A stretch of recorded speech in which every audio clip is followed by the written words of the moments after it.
Bonjour et bienvenue dans Underbrace, le mag Underground. Nouvelle saison, nouvelle vidéo, nouvelle interview. Aujourd'hui, on va faire quelque chose qu'on n'a pas l'habitude de faire. On va parler tribute.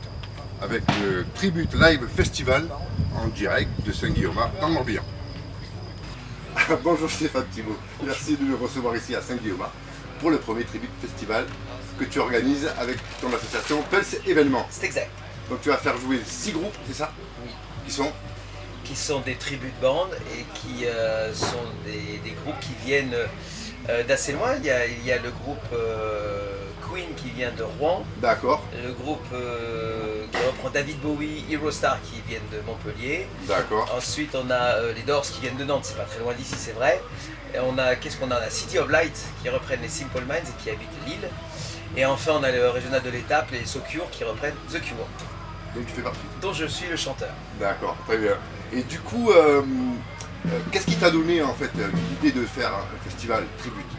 C'est quand même quelque chose qui n'est pas très répandu. Alors c'est assez répandu dans d'autres régions de France et plus en Belgique ou plus dans les pays européens qui ne sont pas les nôtres. D'accord. Pas le nôtre. Ouais. Par contre, il y a une vraie émulation autour du tribute band depuis quelques temps. Et en fait, avec l'association, ça fait environ 3 ans qu'on travaille au Piano Barge à Vannes. Oui, j'en ai entendu parler. Voilà, où on fait un vendredi par mois de septembre à avril un concert tribute. Donc depuis 3 ans, j'ai eu l'occasion de produire et coproduire des groupes de différents horizons. Ça pouvait être de la chanson française comme ça pouvait être du rock ou du punk, même si du punk. Ouais. Et du coup, cette dernière saison a été particulièrement prolifique parce que sur les 10 concerts qu'on a fait cette année, 9 ont été complets. Donc ah oui, d'accord, ouais, on a mis vraiment du temps à se mettre en route et à mettre une clientèle autour du tribute band au Piano Barge. Mais petit à petit, l'oiseau a fait son nid et on est arrivé sur cette saison à quelque chose de très étonnant où c'était devenu un rendez-vous régulier et on faisait du complet. À part de ce succès au Piano Barge, on a fait notre... alors chaque année, on fait une assemblée générale d'association, même si elle est toute petite, mais il y a toute l'équipe qui est là, et chaque année on se fait une petite assemblée et qui clôture une saison. Donc cette saison, on a fait notre assemblée et s'est posé la question du festival. Ouais, du festival.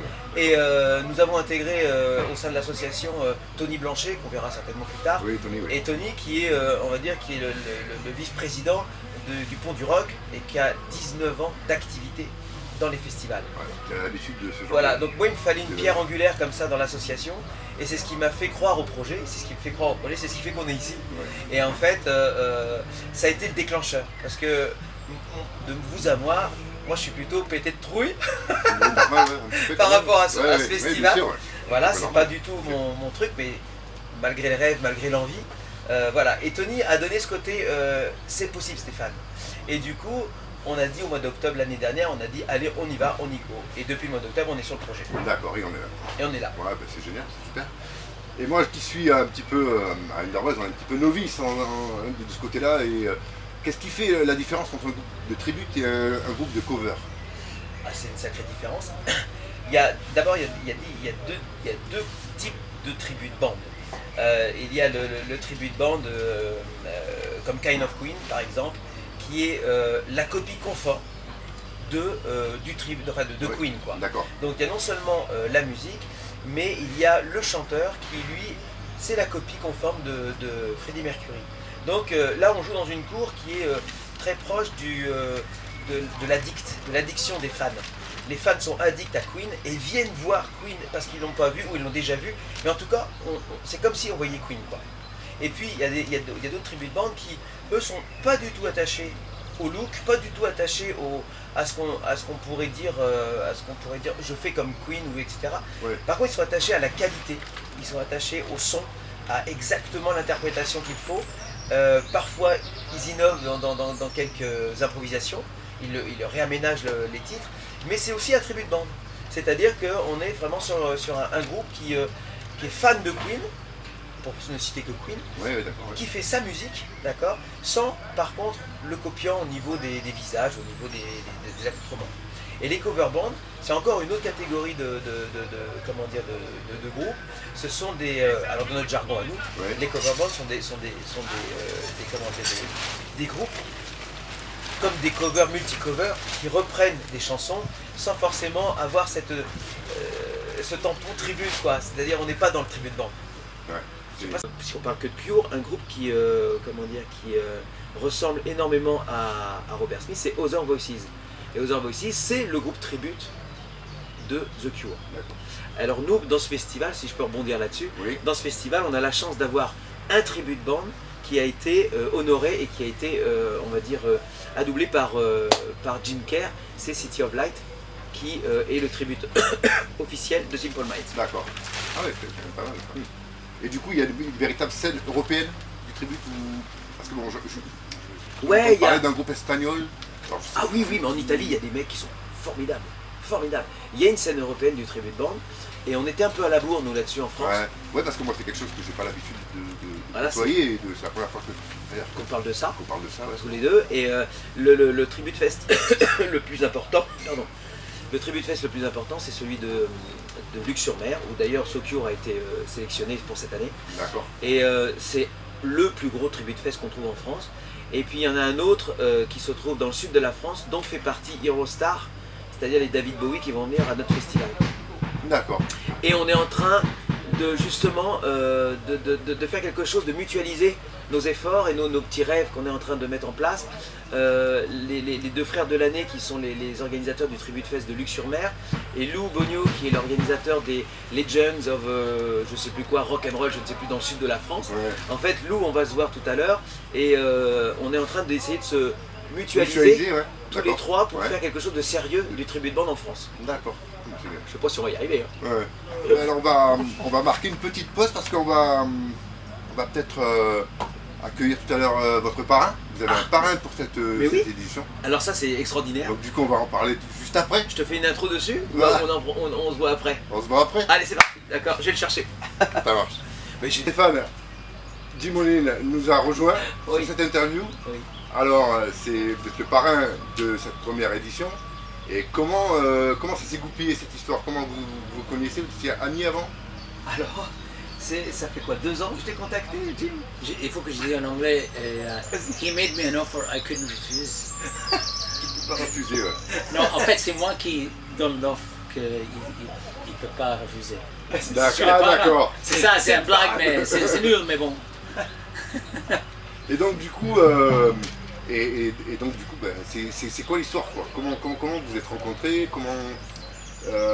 Steph m'a téléphoné pour demander si j'étais dans le coin pour faire un concert, être comme ça. Au piano barge, tu te souviens? Au piano barge. Et c'était pendant Covid et tout ça, donc c'était compliqué, il y avait les trucs. Mais on avait sympathisé. Aussi, il a dit, tu sais, je tiens un truc que j'ai fait les Rolling Stones. Et tout de suite, il dit, Oui. moi j'adore les Stones. C'est le groupe fétiche de ma vie, en fait, Oui. il faut dire. Oui. Parce que j'ai grandi à cette période-là. Avant, j'étais devenu un musicien. J'étais un fan de, pour moi, tous les meilleurs groupes. Et j'étais fan des Stones, de Zappa, Beefheart, Oui. toutes les années 70, Tim Buckley et évidemment Dylan et tout ça, mais tout, parce que c'était une période exceptionnelle pour la musique. Et voilà, donc, mais les Stones c'était toujours the Bad Boys, mais aussi, on avait la chance d'être introduit au blues. Ouais. Et R&B, Johnny Hooker et Jimmy Reed et tout ça par les Stones. Et je connais le premier 2 albums, que c'est que la reprise. Ouais. Je connais toutes les chansons presque, parce que c'était quand j'étais fan absolu. Tu vois. Et moi j'ai avancé, tout petit à petit, je rentrais dans la musique moi-même, et dans les années 80, j'avais la chance de faire sortir les disques. À cette époque, tu as créé ton groupe, The Silencers. Les Silencers, ouais.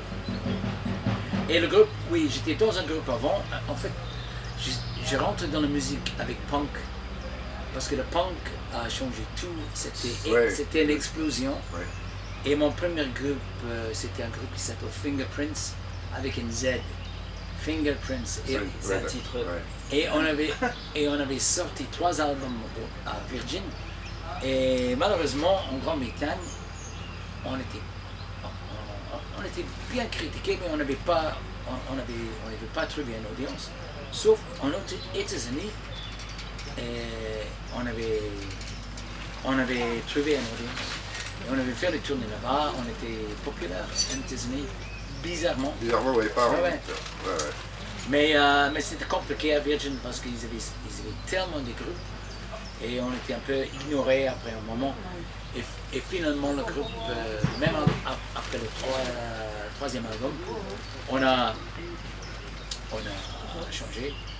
Et moi, j'ai créé les chansons pour d'autres artistes. Et après un moment, j'ai rencontré autre gars d'Écosse Ouais. à Londres. Ouais. Mon pote Cha, qui était le guitariste original de Sansos, il était aussi le guitariste de Fingerprints. Après, on a fait et on savait qu'il faut faire. C'était un moment de créer un groupe. Incroyable, ouais, c'était le bon. Et Bonne aussi période. la guitare a Ouais. revenu. Ouais. C'était ça le truc, parce qu'il y a un moment avec l'électro, les guitares sont finies. Ouais, ouais, ouais. Malgré moi j'adore l'électro aussi, j'adore le... Et au début, le Sansos c'était un sorte de projet de un peu électro dans l'ambiance, mais rock, mais Ouais. jouer avec guitare et batterie. Comme Painted Moon, j'ai créé les chansons comme ça avec une machine à batterie, Ouais. et on avait joué live. Live, ouais, c'est. Et puis, avec les tournées programmées par notre manager, la maison de disque, on avait fait la tournée partout dans le monde. Et Painted Moon, c'était un tube en États-Unis. D'accord. Et toi, maintenant, tu vis en France, c'est ça? Oui, Tu as un pied à terre par ici? j'ai commencé dans la fin des années 2000. Et j'étais 6 ans dans la campagne, Ouais. à la Dominley. C'est À Dominley. sud de Banderbétagne. D'accord. Juste quelques kilomètres. Et puis j'étais souvent à Rennes pour faire la fête et tout comme ça. Après un moment, j'ai parti à Rennes. Et j'ai vécu là jusqu'à maintenant. Et maintenant, dans le prochain mois, on vient à Pleurmel. À Plermel? À Pleurmel, voilà. Ah, je suis pas loin. Parce que, il y a une maison en construction à ce moment à Pleurmel. Ok. Et dis-moi, est-ce que il y a une actualité avec ton groupe hein, cet été? Oui. Vous avez une actu qui Oui. arrive? On avait toujours, à cause du site, on était appelé pour faire les concerts, tout comme ça. Et Covid était compliqué parce que beaucoup de concerts étaient annulés. On a reprogrammé. Ouais, bah oui. Dans la dernière année, on avait fait des concerts en Espagne, on avait fait Glasgow, on avait fait Alsace, on avait fait certains. Et pendant Covid, j'ai voulu de créer un nouvel album Sansos. Et j'avais déjà commencé et je fais ça, je fais un nouvel album Sansos Nouvel album, qui sort en octobre. donc à noter. Ouais, En octobre. et en Nouvel octobre, album. le nouvel album Sansos s'appelle Silent Highway. Silent Highway. Et Tu as des obligations J'ai des obligations. en tant que président de Pulse événements. C'est exactement On te ça. souhaite, nous en tout cas, un très bon festival. Merci. On espère merci, que ça va merci. marcher pour Ah, toi, et j'ai puis mis voilà. tout cœur que ça va marcher. À bientôt. Merci beaucoup. yes, Ciao. à tout à l'heure. Ciao. Allez, je suis désolé, faut que j'aille jouer un peu. Le nouvel album Oui, de nouvel album Silencer en octobre. en octobre, single en juin. Ouais, single en juin. Single en juin, il s'appelle 67 Overdrive. 67 parce que c'est une année que j'ai adorée. Il est une année psychédélique. Ouais, c'était un peu. Et aussi Summer of Love, psychédélique. Et j'étais un fan de musique à ce moment-là. Et Overdrive. Et donc ça évoque un peu l'esprit de ça. Mais dans le contexte moderne, parce que quand j'écris les paroles, Ouais, et je jongle avec les paroles. Il y a beaucoup de jeux de mots et tout ça. Et donc chaque ligne de la chanson, c'est un peu comme un titre dans les tabloïds. D'accord, ah oui, oui, Mais d'accord. j'ai déconné avec ça pour voir où on est maintenant dans le monde. Et oui, évidemment, je parle à propos de le climat, je parle à propos de... Il y a une ligne qui dit Pandemonium Planetarium, Mickey et Plutonium. C'était comme c'était comme Trump, il a parlé avec Kim Corée. Ouais, Donc en fait, j'ai des connes avec les trucs avec la situation actuelle. ouais, quoi. la situation actuelle. Mais même si c'est ironique, il y a évidemment, Oui, il y a évidemment un truc sérieux C'est sérieux derrière, oui. Ouais, c'est comme C'est ça. un peu dénoncer C'est un un petit peu sorte ce de qui se passe dans le proteste. monde. Ouais, ouais. Oui, D'accord. c'est une sorte de chose en proteste. Je De suppose. protestation, oui, oui, bien Ah sûr, oui, évidemment, avec tout ce qui se passe. Ben, en tout cas, merci beaucoup. De rien. Et puis, ben, on attend la sortie de cet album, de Yes, Serve. ok, super. Merci. De rien.